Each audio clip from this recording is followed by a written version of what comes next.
मस्तपैकी पौष्टिक असे ज्वारीच्या पिठापासून आज आपल्याला लाडू बनवायचे। पाक बी काही बनवायचा नाही, झटपट बनवायचे। कसे बनवायचे चला बघूया।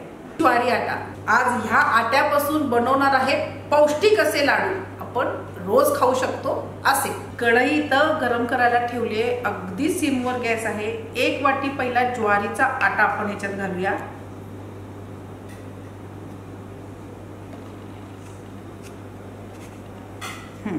आणि हा छान मस्त पैकी खमंग असा भाजून घेऊया।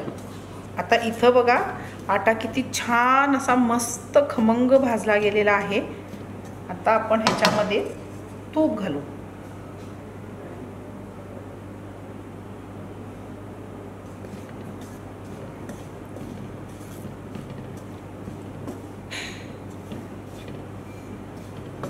मी नेहमी सांगते की जेव्हा आपण रवा, गव्हाचं पीठ किंवा ज्वारीचा आटा, तांदळाचं पीठ जेव्हा भाजतो त्याला पहिला कोरडा भाजून घ्या, तो हलका होऊ दे आणि मग तूप घाला। जर तुम्ही तूप आधीच घातलं तर काय होतं हे बघा, तूप घातलं की असं गच्च होतं आणि मग काय होतं आतलं जे पीठ वगैरे असतं ते कच्चं राहतं आणि बाहेरचं तेवढंच भाजलं जातं। पण आपलं तसं नाही होणार। का म्हटलं तर आपण पहिला हे पीठ भाजून घेतलं आणि मग तूप घातलेलं आहे। आता हे तूप पिऊन छान एकत्र आलेलं आहे। तर हे आपण परातीत काढून घेऊया।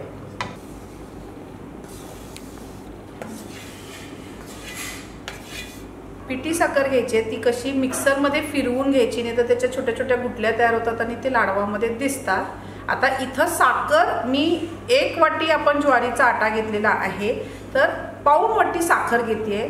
तुम्हाला जर जास्त गोड आवडत असेल तर जास्त साखर घाला, अगदी कमी आवडत असेल तर अर्धी वाटी घातली तरीही चालतं।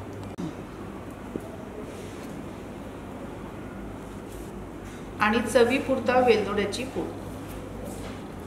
आता हे सगळं आपण छान एकजीव करून घेऊया।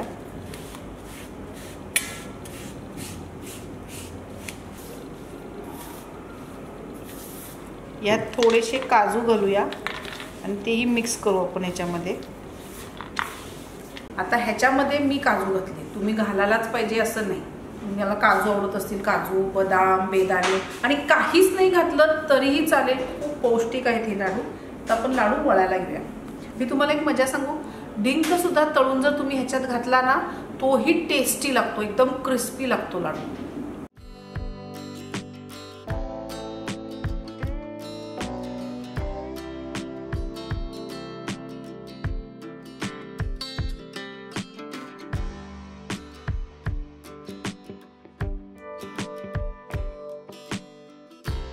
यम्मी असे ज्वारीच्या आट्यापासून अगदी सोप्या पद्धतीनं लाडू बनवलेले आहेत खास तुमच्यासाठी। ही रेसिपी मस्ट ट्राय रेसिपी आहे, नक्की करून बघा।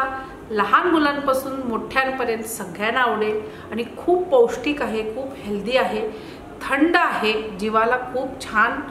नक्की करून बघा आणि आवडलं तर लाईक करा, कमेंट्स करा, शेअर करा आणि सबस्क्राईब करा। Master recipes.